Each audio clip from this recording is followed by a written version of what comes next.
The Department of Justice just suffered a humiliating loss in federal court in its effort to try to detain permanently the leaders of the protest at the church in St. Paul, Minnesota. As you will recall, the Department of Justice arrested Nakima Levy Armstrong, Chantel Louise Allen, and some others, and they tried to arrest Don Lemon. Although the magistrate judge, and we'll talk about this in a moment, did not sign off on the criminal complaint against Don Lemon, but a criminal complaint was signed off against Nakima Armstrong as well as Chantel Allen. And the DOJ was not happy enough just to get the criminal complaint. They argued that these individuals are terrorists. And as terrorists, they need to go into solitary, they need to go and rot in jail and never be released. And that they need to be treated like they're Al-Qaeda or that they're ISIS or that they're the Taliban. That's what the DOJ argued. Now, a magistrate judge said, no, I'm not doing that. We will release them. They're not a flight risk. This is not a crime against a minor. These are people who showed up in a church and there was a protest at a church. That's what the allegations are. The DOJ alleges this is violations of the FACE Act, which says you can't use physical force or physical coercion or physical intimidation at places of worship that block people's ability to worship. It's got to be physical, and it's got to be physical threats or physical actual conduct. And that law was really intended to stop the physical attacks and assault on women seeking reproductive rights at abortion clinics. In order to make it bipartisan, there was this provision slipped in about churches. And so that's what's being argued here, that you prevented the people on Sunday from praying with physical force and physical intimidation. Now, the DOJ says these people need to go into jail forever and they shouldn't be released. They shouldn't get bail. And here's what we've found out thus far. A judge okayed the release of two of the Minnesota church protesters charged with civil rights violations, Nakima Armstrong and Chantel Allen. That's federal judge Laura Provenzino finds no serious flight risks and sets release conditions. Then a magistrate judge, another different magistrate judge, not a federal judge, magistrate judge Shannon Elkins ordered the release of a third person arrested in connection with the church protests that took place on Sunday. And the DOJ was calling these people domestic terrorists. If you go into the federal judge Provenzino's order, she's appointed by former President Biden. She says the charged conspiracy is not a crime of violence, does not involve a minor victim. And the court finds more persuasive defendants' arguments that the element to injure, oppress, threaten, or intimidate a person in the exercise of federal rights does not require physical force, as is required to qualify an offense as a crime of violence. I think that's important finding by the judge as well, though, because the FACE Act requires physical force or physical threats. The federal judge goes on to say the United States is not entitled to a bond hearing under 18 U.S.C. section 3142 sub F sub 1. Consequently, the United States' first basis for revocation of bail is unavailing. The court turns to the United States' second argument, and the court goes on to say that in conducting a de novo review, it is the court's position that on this record, the United States has not met its burden to demonstrate a serious flight risk for these individuals. There's no evidence that, for example, the defendants own homes abroad or even outside Minnesota, or that they have family abroad. To the contrary, defendants have strong ties to Minnesota. The United States risk of flight evidence is speculative. Indeed, Magistrate Judge Miko has imposed them, including that the defendant's travel be restricted to Minnesota unless approved by a supervising officer. And so on those analyses, the court says we're going to allow the magistrate judge's order releasing these individuals to stand, and the federal court will not hold its own separate revocation hearing to revoke their bail and put them back into prison. Let's call in Harry Litman from the Talking Feds podcast, Talking Fed's YouTube channel, Talking Fed Substack. Harry was the lead United States attorney from the Western District of Pennsylvania. He was also top federal prosecutor at Main Justice in Washington, D.C. Harry, so the DOJ right here, is, yet again, I think overreaching, is it putting lightly, with what the statute and the FACE Act is saying. And then they overreach on the overreach, which is even after doing this charge, which I believe is still protected speech. We may have debates about whether the protest should have taken place in the first place inside a church. Protests are intended to make people uncomfortable. That's the very point of protest. I remember when I represented Colin Kaepernick, people were like, I don't like him protesting at football games. Well, that's the point of the protest. He doesn't like that you kept on disproportionately killing black and brown people with excessive force. So yes, the point is to feel a little uncomfortable in a protest. But Harry, they also try to go after Don Lemon. We could talk about all of this, but here the federal judge is saying, what are you doing, DOJ? And I think it's a bigger point because the statute requires physical force. So if already the judge is skeptical that physical force and physical violence was used, the whole FACE Act doesn't say you can't be loud or doesn't say you can't protest. It says you can't use physical force and intimidation. So I think that's an important point as well. It is a bigger point, Ben, of what's going on here. Look, this is like a Rorschach test. We don't, Don Lemon was there for 7 hours filming. As he says, I was just a journalist here. And that's clear that he was, which is, I think, the main reason the magistrate said, I'm not doing an arrest on these charges of intimidation or whatever they're trying to concoct. But, look, Minnesota, when St. Paul police were called, and at that very point, the protesters left and continued on their way, they were looking at charges of disorderly conduct. It's a case that either is a sort of nothing.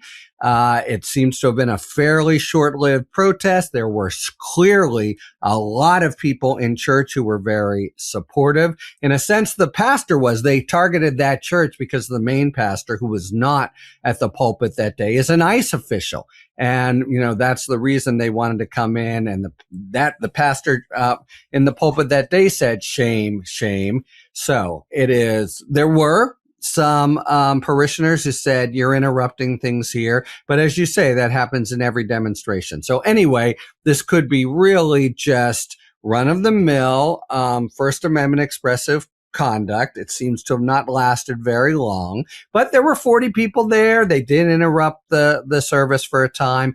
Maybe it rises to the level of disorderly conduct. For the Department of Justice, there's almost a sense of elation that they think they found the crime of the century. Harmeet Dillon, the head of the Civil Rights Division, issues statements that you would basically think the protesters were like the Inquisition. They were, so determined to suppress good, I should even say, the Christian conduct and the like. They have that kind of hook that's been so important for them, including in the COVID days, this is a whole different thing. Instead of people standing up and making a point, now they can portray it as people wanting, as, bad, nasty, woke, dissenting Americans wanting to crush good American religious practice. It seems to me, we'll find out, but it seems completely a fictitious account, but man, oh man, are they loving that religious angle. So you're right. We'll see how it plays out. Obviously, the judges so far are not very impressed. And think about just the history, Ben, of protests in churches. You do go, this is your Colin Kaepernick point, you go to where the people are, right? And, they did nothing violent. I don't know, disorderly conduct, maybe. But the really sort of bare teeth effort to just portray these people as, essentially commie religious busters is, a complete kind of and characteristic DOJ overkill. So they could be, as you started out by saying, really going, 100 miles an hour into a crash and embarrassment. We'll see what happens with this case. Another point to bring up also, you and I have been covering a lot vindictive prosecution, and we saw Abrego Garcia get that finding of vindictiveness. Obviously, the Comey and Letitia James case was heading in that direction and would have been found. Now, the White House account did an AI image of Nakima, and they altered the image that was already posted inappropriately by the Department of Homeland Security, Kristi Noem. Noem censoring the face of the FBI agent or the Border Patrol, whoever was bringing Nakima into custody. His face was blurred, but they did an AI generated image of her to look like she was crying. They also darkened her skin so she looked blacker. Like it was racist. It was a weird AI. It was manipulative, and it was viewed millions and millions and millions of times. Now, she also has a background as a civil rights lawyer. She knows her rights. And I think the first thing that she and her lawyers are going to now argue also is that there's a vindictiveness here as well. And they'll show that graphic in terms of the manipulation of her skin color and all of that. And, you know, that by itself could make a finding of vindictiveness. I mean, this is not a normal thing where the DOJ could you imagine, Harry, you were prosecuting it? Harry, you prosecuted some of the worst people in your office, drug traffickers, sex traffickers, extortion, horrible people, you know, who actually probably deserved to be publicly scorned and ridiculed. If you had anybody in your office post an AI, and I know it predates AI, but just go with this hypothetical. Yeah. If you had someone post an AI image of that criminal defendant, you know that criminal defense lawyer would be right in there showing the judge. You could lose. You would probably be saying criminal defense lawyer. I would be right in there saying, "What do you possibly think you're doing?" And when you started with, "Can you imagine?"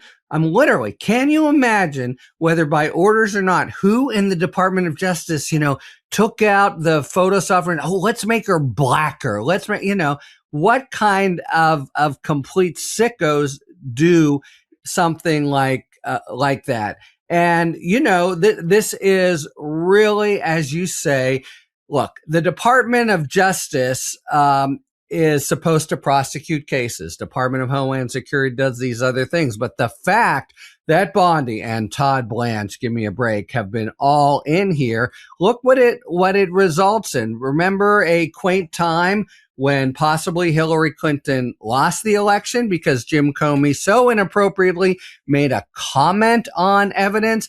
They are bringing charges. They're bringing charges. They want to take away people's liberties.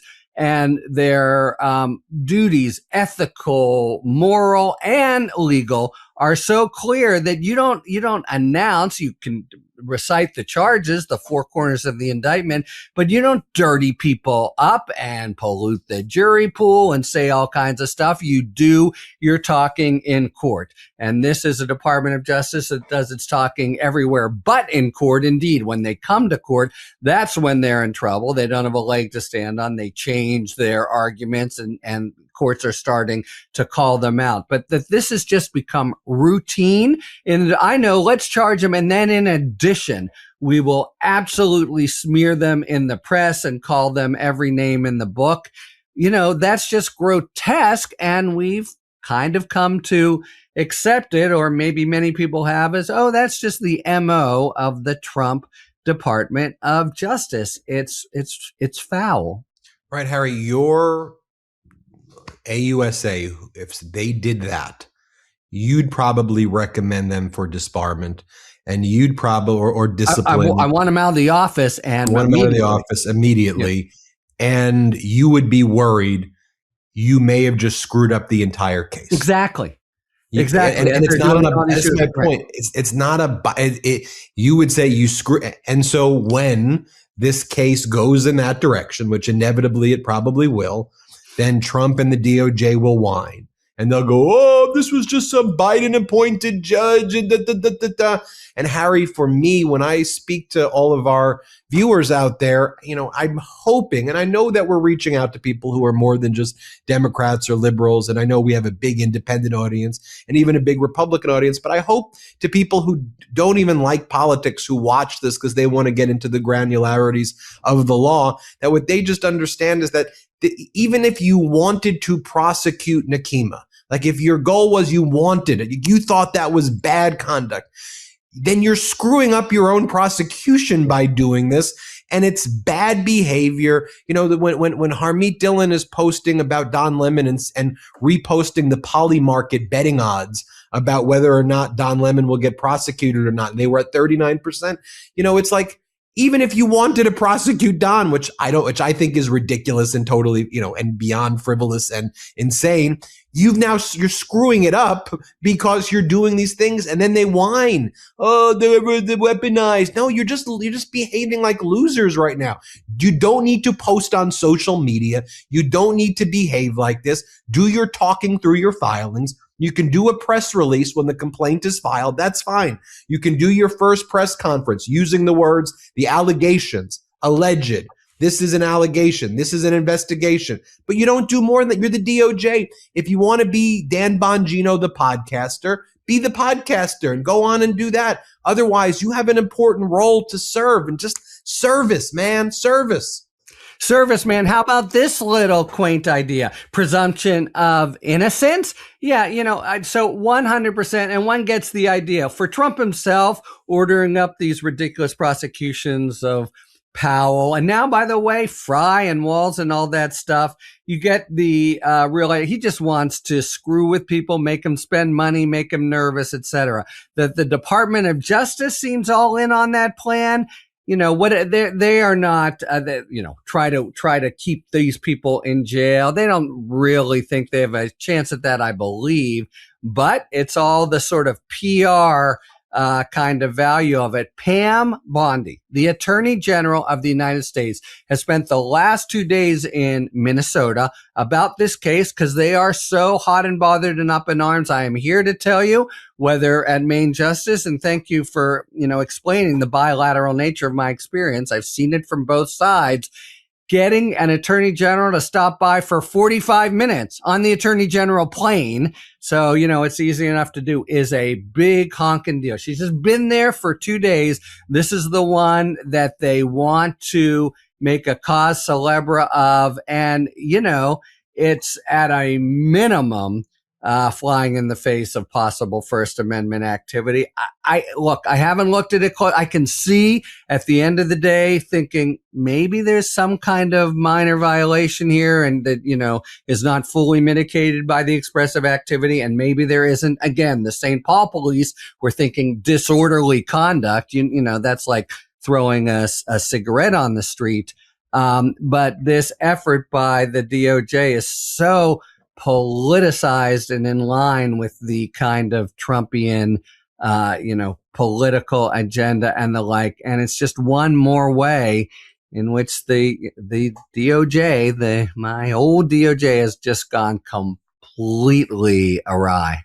Well, good luck finding a federal jury in Minneapolis or St. Paul that's going to reach a conviction after you terrorize that community. It's why they didn't go and get an indictment, but they did this by way of criminal complaint. 100%. Yeah. Everybody hit subscribe to our channel. More importantly, subscribe to Harry Litman's YouTube channel, Talking Feds Substack, Talking Feds Podcast, the Talking Feds YouTube channel. So when this video ends, you're on YouTube anyway. Just search Talking Feds and subscribe there right now. Thanks, Harry. Thank you, Ben. Love this video? Support independent media and unlock exclusive content, ad-free videos, and custom emojis by becoming a paid member of our YouTube channel today. You can also gift memberships to others. Let's keep growing together.